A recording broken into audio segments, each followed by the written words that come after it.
శ్రీకాకుళం నగరానికి చెందిన ప్రముఖ న్యూరో సర్జన్ పైలా లక్ష్మీనారాయణ ఒక అరుదైన ఆపరేషన్ చేసి అందరి ప్రశంసలు అభినందనలు అందుకున్నారు. సంతబొమ్మాలి మండలానికి చెందిన రామారావు అనే రోగి హై బీపీతో మెదడులో రక్తనాళాలు పగిలిపోవడంతో చావు బతుకుల మధ్య కొట్టుమిట్టాడుతూ ఈ ఆసుపత్రికి తీసుకురావడంతో తక్షణమే ఎమర్జెన్సీ వార్డులో చేర్పించి యుద్ధ ప్రాతిపదికన ఆపరేషన్ చేయడంతో ఆయన బతికి బట్టకట్టాడని కుటుంబీకులు మీడియాతో చెప్పారు. ముఖ్యంగా న్యూరోలో అపారమైన అనుభవం ఉన్నటువంటి మేధావులు కూడా చేతులెత్తేసి విశాఖపట్నం తీసుకుపోవాలని సూచనలు సలహాలు ఇచ్చారు. అలాంటి కేసును ఒక ఛాలెంజ్గా తీసుకుని డాక్టర్ పైలా లక్ష్మీనారాయణ చేసినటువంటి ఆపరేషన్ చూసి ఆశ్చర్యచకితులవుతున్నారు.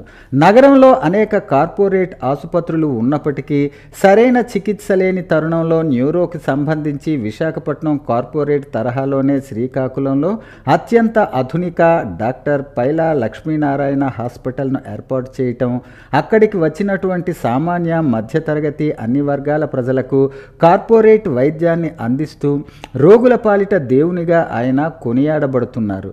ఇట్లాంటి రక్తనాళకు సంబంధించే రోగులు అతి అరుదుగా ఉంటారని, అందులో ఒకరు ఈ సంతబొమ్మాలి మండలానికి చెందిన రామారావు అని ఆయన ఈ సందర్భంగా మీడియాతో చెప్పారు.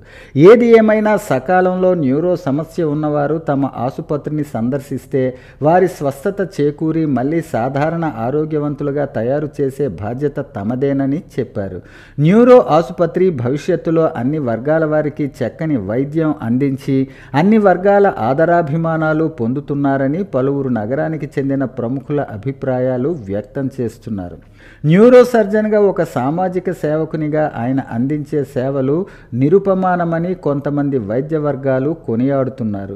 సుమారు 8 గంటల సేపు ఆపరేషన్ చేసి మా నాన్నగారిని బ్రతికించిన దేవుడు డాక్టర్ పైలా లక్ష్మీనారాయణ అని రోగి కొడుకు అన్నారు.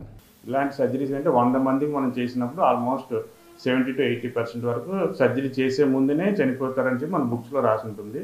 తర్వాత కూడా ఒక 20 days వరకు రిస్క్ అని ఉంటుంది. దీనికి 2 వైపుల మెదడులో కూడా మనం సర్జరీ చేసాము. ఒకవైపు మెదడులో ట్యూబ్ వేసి రక్తం తీసాము, ఇంకో వైపున మేజర్ సర్జరీ చేసి క్లిప్పింగ్ చేయడం జరిగింది. ఇది ఆల్మోస్ట్ 7.5 hours పట్టింది. ఇప్పుడు ఆయన కోలుకుని టిఫిన్ అది తినడం జరుగుతుంది. ఈరోజు ఆయన డిశ్చార్జ్ చేస్తున్నాము. ఇలాంటివి ఏంటంటే మనం అంత తొందరగా మనం రెస్పాండ్ అయ్యి చేయగలిగితే మనిషి అవుట్కమ్ కూడా అంత బాగుంటుంది. ఈవెన్ కష్టమైన అప్పటికీ దాన్ని సర్జరీ చేసే విధానం బట్టి అది రికవర్ అయ్యే ఛాన్సెస్ మంచిగా ఉంటుంది. వాళ్ళు ఏంటంటే ఎక్కువ అంటే బీపీ ఉన్నట్టుంటే రెగ్యులర్గా బీపీ వాటర్ వాడుతుండాలి, ట్యాబ్లెట్ వాడుతుండటము. ఆల్కహాల్ అనేది అవాయిడ్ చేస్తే మంచిది. వాడలేదంటే తొందరగా బ్లడ్ క్లాట్ ఉండదు కాబట్టి తొందరగా జరుగుతూ ఉంటుంది. నెక్స్ట్ సర్జరీ అయిన తర్వాత కూడా మనం ఎక్కువ వాటర్ తాగుతుండాలి. లేకుంటే ఏంటంటే ఈ రక్తనాళం ఇలా మెదడులో ఒకటి ఉంటే రక్తనాళం అనేది మూసిపోతుంది. దాన్ని వ్యాసోస్పాజం అంటారు. వీటి వల్ల ఏంటంటే మనిషి ఒకసారి మంచిగా మాట్లాడి ఇంకోసారి సంబంధం లేని విధంగా మాట్లాడడం ఫిక్స్ చేస్తూ ఉంటే ఒక 20 days వరకు కూడా రిస్క్ ఉంటుంది. అదేంటంటే యూజువల్గా ఆ ఇన్సిడెంట్ జరిగినప్పుడు ఎప్పుడైతే హెడ్ ఏక్ స్టార్ట్ అయ్యి వాంతులు వచ్చి అప్పటి నుంచి 3rd day నుంచి స్టార్ట్ అవుతుంది. 3వ రోజు నుంచి 9వ రోజు వరకు హైయెస్ట్ రిస్క్ ఉంటుంది. అలాగే నెమ్మది తగ్గుతుంది. ఫస్ట్ 9 రోజులు చాలా ఇంపార్టెంట్. అయినప్పుడు రిస్క్ అనేది 21 days వరకు ఉంటుంది. ఇతనికి ఏంటంటే మనం 3 సర్జరీ చేసి బోన్ తీసి ప్రస్తుతానికి పొట్టలో పెట్టాం. మళ్ళీ మంచిగా రికవర్ అయ్యాక ఒక 2 weeks 6 weeks తర్వాత మళ్ళీ దాన్ని ఇంకో సర్జరీ చేసి రీప్లేస్ చేస్తాం. కోమా స్టేజ్కి వెళ్ళిన తర్వాత బొగ్గు లక్ష్మణరావు హాస్పిటల్కి వచ్చారు. వాళ్ళు ఏం చేశారంటే వైజాగ్ తీసుకొని వెళ్ళిపోండి అని చెప్పారు.